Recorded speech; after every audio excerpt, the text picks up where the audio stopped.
Welcome to the show, everyone. I'm JJ Flazanes, your host and producer. Thank you for downloading today's episode. Today's episode, The Three Faces of Victim, is part 2 of a 4-part series with Lynne Forrest that I'm repurposing and republishing here on this show now. These episodes were recorded in 2015 when I launched Fit to Love, and I just keep referring back to them all the time. New clients, new classes. I want to share this information because some people have no relationship to it. It's something that they've heard about, but they don't really understand, and they haven't used it on themselves or to take a look at their relationships and their family dynamics. So I just feel like it was super important. It was time. I was being called, so I hope you can appreciate that. And if you have heard them before, as I'm editing them, I mean, this is now probably the 4th or 5th time I've listened to them because I recorded it, then I edited the first time, and I'll tell you that they are worth repeating. They're worth repeating because I'm different than I was in 2015, and you are different than you were in 2015. And if you're a new listener to the show, then this is brand new information for you. But every year and every month and every day that we grow and we expand, we hear things differently. So repeating information isn't a waste of time. In fact, sometimes I listen to Abraham audios 20 times, and each time I might hear something new because I'm in a different place to receive the information. So today, again, is part 2 of 4-part series. I hope you enjoy it. 2 other quick announcements. The doors are open. I am doing the Empowerment Strategist Certification Program. I am starting with a beta program of only 6 people, and I have 5 spots left as of now. You can apply at jjflazanes.com/cert, C-E-R-T, like certification. And the people that start the beta program with me will go through all of the different modules in order to not only learn how to help others, but of course to do the deeper dive into ourselves first and foremost. So if it's something that you've always thought you wanted to do, you want to do this with other people, you want to be a coach, you want to help people, you want to be a part of my bigger brand, the Empowerment Strategist Certification, please apply. There is no cost. We jump on a call. We see if it's a right fit. If it's not a right fit now, it may be in the future. So jjflazanes.com/cert, C-E-R-T, but I'm only taking 6 people starting in April, and it will not reopen again until the end of the year. Also, the Inner Circle membership is going up in price. You can secure your spot for $9.99 now. And I'll tell you, I just want serious people. So this is not a plea. I don't need your $10. It's for people that want a community. You want to listen to the show, and you want to come talk with people about it who you know listen to the show. You want to find a Rampage of Appreciation partner, someone who you can call and practice law of attraction with because you know that they think like you in this realm. I want to give you a space to be free. A space to be who you are, a space to not have to hold back. And that's what I'm creating in the Inner Circle membership. So if you're interested, you can secure and grandfather in the current price of $9.99. It goes up to $14.99 on March 1st. Okay? So I hope you enjoy today's show, part 2 of 4. We have back Lynne Forrest. Lynne is a reality guide and personal growth mentor. Lynne was educated through a lifetime of studying and observing metaphysical life principles taught to her early in life and learning how to apply those principles to her own life in positive ways. She's been sharing her findings with others and watching their lives transform since the 70s and has supported herself and her family through a private practice which was founded on those principles in 1985. Lynne came up through the ranks of experiential learning rather than the more traditional academic route. She started out in the mental health field in the early 70s, hired and trained by an HMO in social work and mental health. She has been in the field of personal growth ever since, moving to the addictions field in the early 80s, where she was one of the pioneers for codependency and family of origin work in Chattanooga, Tennessee. As a perpetual student of life and consciousness, Lynne has devoted her career to studying with masters of various disciplines: family dynamics, Jungian principles, dreams and shadow work, psychodrama and energy, as well as the laws of manifestation. Body-oriented practices such as yoga, physical unwinding, and qigong are some of the approaches Lynne applies in her work with others. Welcome back to the show, Lynne. To be back. Well, let's get into this. If you haven't heard the first show we did with Lynne, we went over the victim triangle and we did a little overview of what that was. And so if we could recap that just to start off this show, in case someone listening is sort of doesn't know where this is coming from, this information, well, how would you, in a short, concise way, talk about the victim triangle? The victim triangle was actually first called the drama triangle. It was originated by Dr. Stephen Karpman, a PhD, very involved and still alive today, and a friend of mine actually. Transactional analysis was his modality, and that was where I first ran across what he called the drama triangle back in the 70s and began to use it as a tool. And basically it's a diagram of an upside down triangle that has three roles on it that he noted in all dramas, whether it's play, acting, theater, or whether it's on the football field, the football team going through that. And then he began to notice that the same drama played out not only in scripted theater, plays, etc., but also in everywhere in life, all around us, not only in gameplay, but also in our dynamics. And since then, I've come to recognize that anywhere there's any sort of dysfunctional interaction going on, we will find that we are indeed on the what I call victim rather than drama triangle. And I use the word victim triangle because when victim is one of the roles on the triangle, and anytime we are on that triangle in any of the three roles that I'm about to name, we are in victim consciousness, which means that sooner or later we will come back to the victim position. We just move round and round that upside down triangle in our triangular dynamics with others. So we have the victim, which is the entry point. Anytime we are in victim consciousness, which starts the minute we believe that something outside of us is the cause of our unhappiness. And then we adapt a defense strategy. We either go into collapse, which is the victim, and we become more and more helpless in the hope that someone will come along and scoop us up and carry us. And that's a viable defense strategy. Or we move into the rescuer role, defense strategy that says, rather than collapse, I'm going to take this bull by the horns and I'm going to make it right. I'm going to fix the problem and I'm going to take care of everyone around me and I'm going to sacrifice myself in the setting it right. That's what I'm here to do. I'm here to live my life for them, and there's a whole lot of self-neglect that goes into that, because for a rescuer, they know how to meet everyone else's needs, but when you ask them their own needs, they kind of go blank.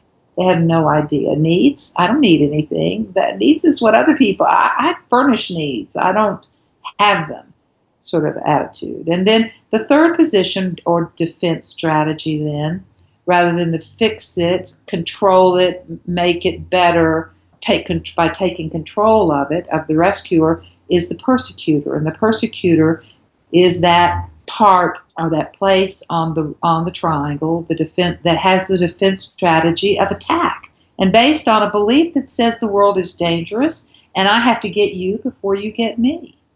And so those are the three roles. We just move round and round them on the triangle anytime we're in victim consciousness. The big question is, how do we stop? How do we get off that triangle?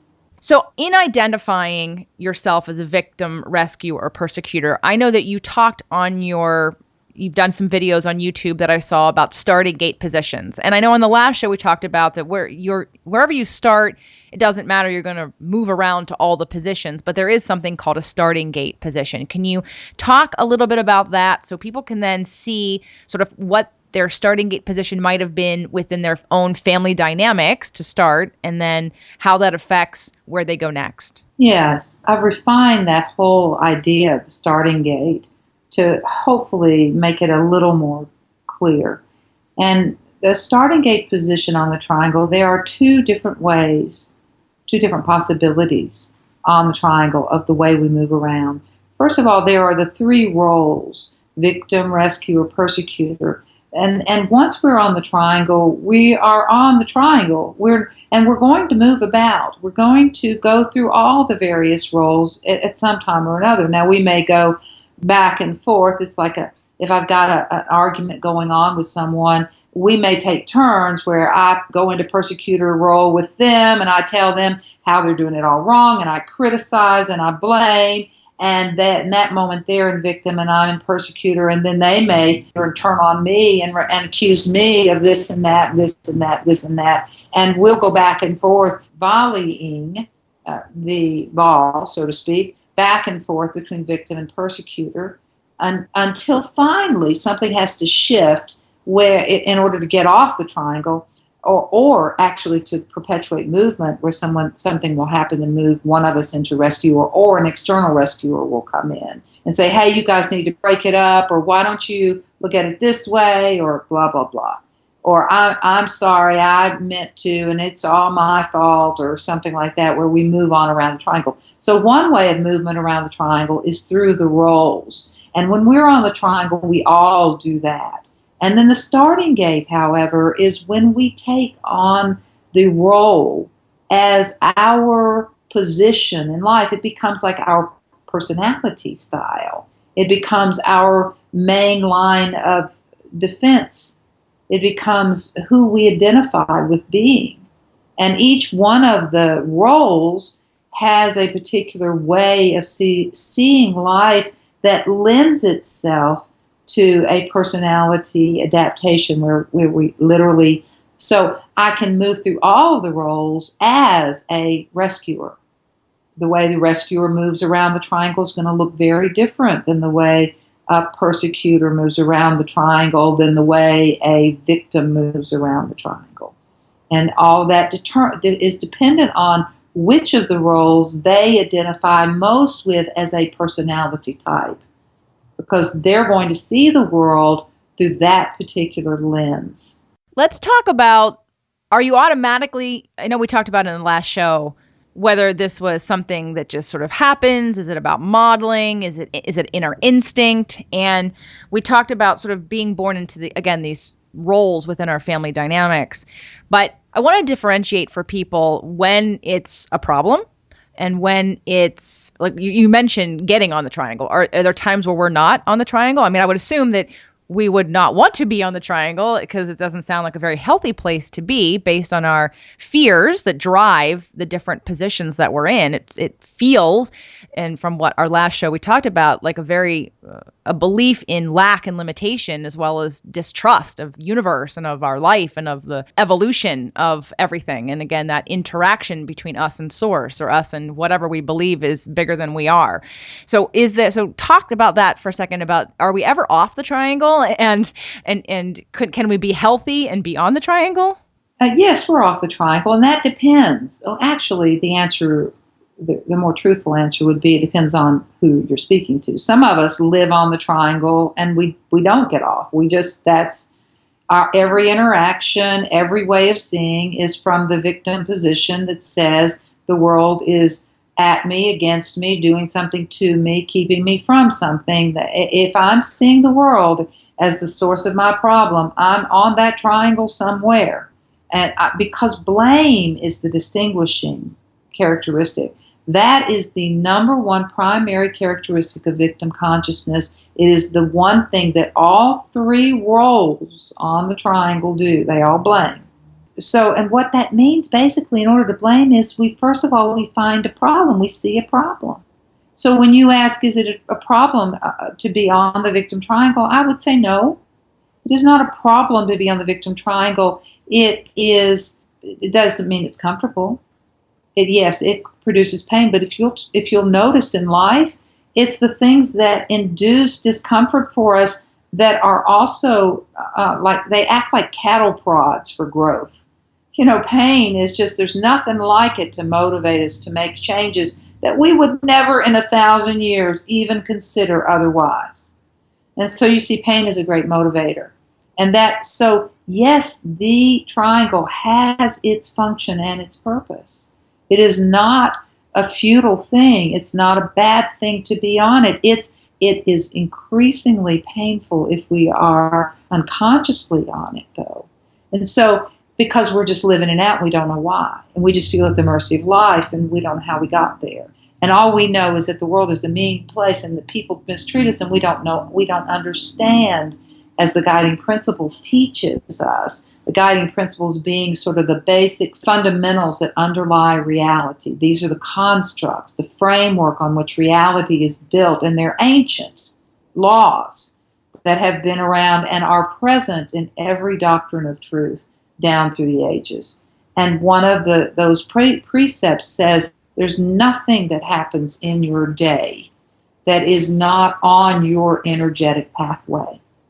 And that there is the law of cause and effect says that everything has a cause, is an effect from something. Nothing happens in a void.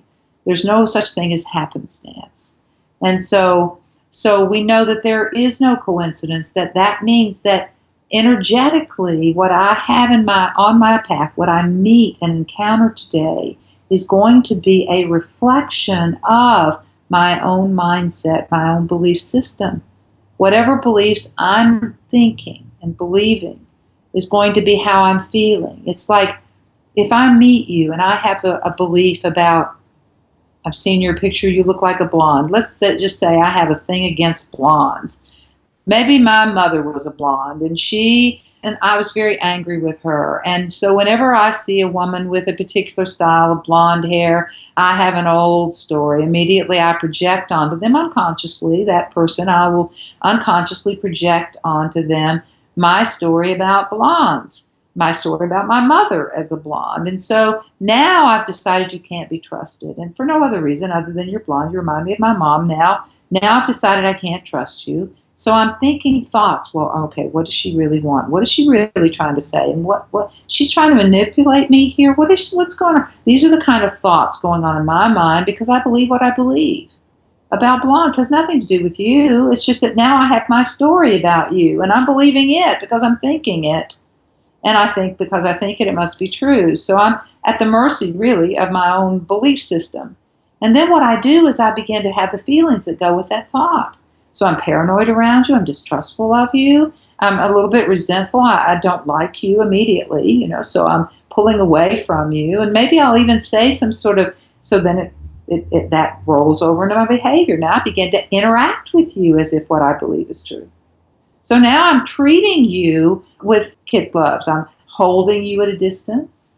I'm suspicious of you. I want to know why you want to know things and how, and maybe I'm short with you. Maybe I don't make eye contact because I don't trust you.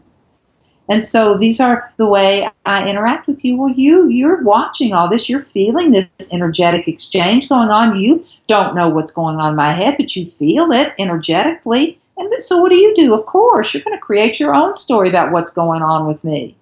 And you're going to, maybe there's a good chance you're going to feel not very strong draw towards me because you're going to feel my wall against you and between you and I. And you may find yourself withdrawing and looking down and creating a story to protect yourself from me. Who does she think she is anyway? She thinks she's better than I am. Why does she look at me like that? Why is she avoiding me? She doesn't like me. Well, I don't like her either. So this begins to go on in your mind. Now you start feeling and acting out of your story, and I'm watching that. And that, what I'm watching in you do in reaction to what I'm doing, feeling, thinking, believing, gives me the evidence I've been looking for unconsciously that proves I'm right about you. See, you're just another angry, untrustworthy blonde just like my mother. And without even recognizing that the part I played in setting and bringing that about. So with that, are there, because I think I know the answer to this question, I'm just curious on your position on it, is there then a difference between a real victim or someone who plays the part of a victim on the triangle? Yes. The book that comes to my mind is Viktor Frankl's In Search of Meaning. He was a psychiatrist who went through concentration camps, lost all of his family. He's the only one who lived through it. He was a psychiatrist. And the way he handled it, he wrote this book, and he formulated a whole way of therapy with clients after he lived through the Holocaust thing.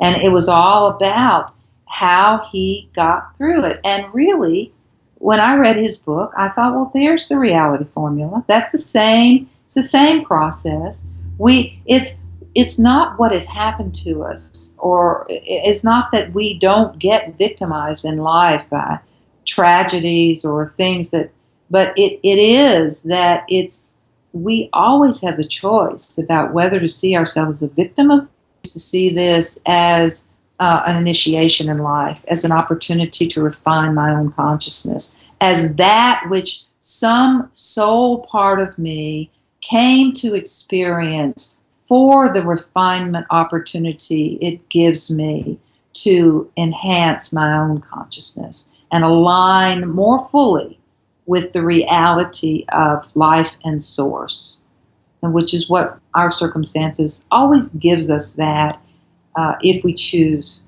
to accept the gift. There's nothing in life that happens that doesn't have a gift in it for us, albeit a pain. The process itself may be very painful. Oh, yes, absolutely. When I mentioned in the last show about my own family drama, at the time, I asked myself, so how did I manifest this? What part did I play in this? And once I sort of identified some things and lessons that could come out of it, it served a purpose. And it definitely transformed the situation for me, and in terms of my own feelings about it. And so I think that it's a great practice. I think it's the healthiest practice to take any situation. I mean, that's how my second book, which is now my first book, was written. My first publisher said, hey, here's some good news and bad news. We're going to keep your book, but we're going to push it out from December of 2010 to August of 2011. And I was really sad, and I took about 12 hours to cry and grieve. And then I thought, well, there has to be a reason. There has to be a reason. What's the silver lining? And I realized it wasn't something that project wasn't something I was passionate about. It wasn't going to serve me as the reflection of who I am in the world in the way that I wanted it to as my first work out there in a book. And so that allowed me to then write Fit to Love and gave me the space to do that. And then it had a great purpose. And so rather than being a victim of the current financial economic climate, it really allowed me to propel forward into a whole brand that had been emerging that I wouldn't have known otherwise if that hadn't happened.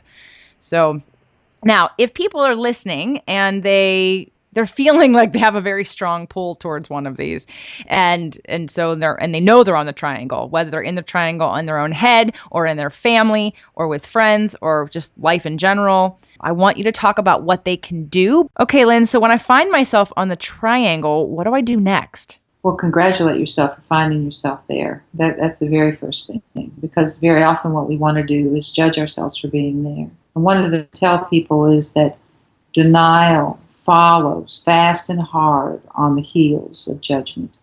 So when we judge ourselves negatively for something we recognize, it's like living in a dark environment and stumbling over things and over again banging up my knees or feet or whatever from the environment that I cannot see in. And finally one day I find the light, flip it on, and turn around to look, and the place is just an absolute mess. And I think to myself, my first thought, instead of hallelujah, the light's on, my first thought is what a mess to clean up. And I can't believe I've been living like this. And this is terrible. And then before I know it, I very quietly, my hand is sort of snuck over and flipped off the light again, because it's easier to live in denial than it is to live with self-recrimination.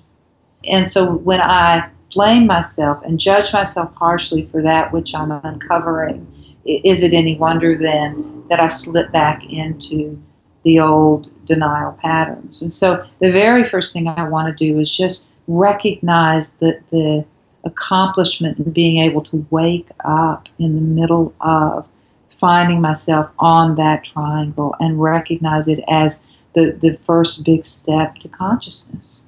And then to begin to ask myself the questions. This is where I blend Byron Katie's work. I love her 4 questions and turnarounds, because it's a very concise way of accessing the observer consciousness, which is what we want to do. It's not, we don't want to rush into fixing ourselves, or that's a rescue. That just perpetuates it even more. We just said we don't want to blame ourselves. That's persecuting ourselves. That leads to more denial. And we don't want to slide back into, well, woe is me, I can't help it, this is just the way I am. That's helpless baby. So what do? We want to access the observer. We want to access that part of us, the don't know mind, that part of us that's able to stand back and witness without a judgment, and is able to just sort of look at it and say, okay, why would I? The same kinds of questions you asked in your beautiful illustration a minute ago that of your own life, of being able to stand back and say, okay, rather than get stuck in the spiral here, is there another way I could see this in alignment with the guiding principles? And the guiding principles are the antidote to victim consciousness. They're where we want to go, because when we see life through the guiding principles of reality, again, the guiding principle being those constructs of reality that all reality is based on. Reality is the way it is right here, right now. And in order to make peace, we can only enter peace from this moment. That's where reality is. Nowhere else. It's not in the past, not in the future. It's right here, right now. It's what is right here, right now. And beginning to recognize the difference between reality, the what isness of this moment, and my story about what is. Beginning to differentiate by asking myself, okay, what is the bare bone facts? And that's really very minimal, really. When you get down to what the reality is, it'll be something like woman speaking in mic to another woman, presumably. I don't even know that for a fact. Sort of thing. But not meaning that you're not a woman, but how do I even know that you really exist other than in my mind, So I'm having this, that's the reality. But if I tell myself, yeah, I'm having this conversation with this other woman who doesn't like me, or who thinks I'm fabulous, or who is following me, or has some story. I don't know that any of that's true, but I will feel and act as if it's true, and thereby act in ways that will gather me the evidence. All evidence does, it doesn't prove anything. All it does, except it does prove one thing. It proves how committed we are to the story. That we've been so committed to our belief about what reality is, not reality, but our story about what reality is, that we have gathered all kinds of evidence by living it out. And so now I've got a list of evidence as long as my leg, but that doesn't mean anything other than I've been busy proving it to myself a long time. Absolutely. Law of attraction says you manifest whatever you believe, period. And law of attraction will just keep showing it to you over and over and over again. And the only way to change it is to change what you believe, or soften that, or look in a different direction. But definitely the belief system. And people say, oh, no, this doesn't exist. Or, oh, yes, that exists. Well, if that's what you believe, that's what you're going to get at the end of the day. So now if somebody knows that they are on this triangle and they're feeling a little bit stuck and they want some more information from you, they want to work with you, how can they get more information from you? I would encourage them to go to my webpage, which is simply lynneforrest.com. That's E on the end of Lynne, L-Y-N-N-E, and 2 R's in Forrest, Forrest.com. When you pull up my link, the very first thing that you'll encounter there is Faces of Victim, which is the original article that has been refined since I put it out on the online 15 years ago. So read that first. I'd recommend that, and then learn about the release of the phone app that we've just put out through NeuroQ, My Program Reality Formula, stepping stones to building new neural pathways. It's actually using neuroscience as a way to build neural pathways using the reality formula to replace old thinking about the world. So it gives us a chance to really, they say it takes 60 days to build those new neural loops and to replace the old. And this program is designed to help you put those new neural loops in place. And so that would be a recommendation. That you'll find it talked about on my blog. So if you go to my webpage, find the blog, sign up for the weekly messages there. These are all things that are available. And, of course, my book, which is Guide Beyond Victim Consciousness, and it's available either Amazon.com or Barnes & Nobles. So that's available also. You can learn how to contact me through my webpage. If you're interested in one-on-one sessions, those are available on a limited basis. Call and set something up. I'd love to chat with and work with anyone who is ready to really transform their consciousness and move to peace, because it is possible, and it can happen as quickly as you can change your mind. And that's really it. It's just a matter of changing my mind about how I see the world. Thank you so much, Lynne, for being here. This was excellent. And hopefully if you're listening and you listen to the first show and this is the second show, you'll come back for the third show, which is healing your patterns from childhood and family. Lynne, thank you so much again for being here. Thank you, JJ.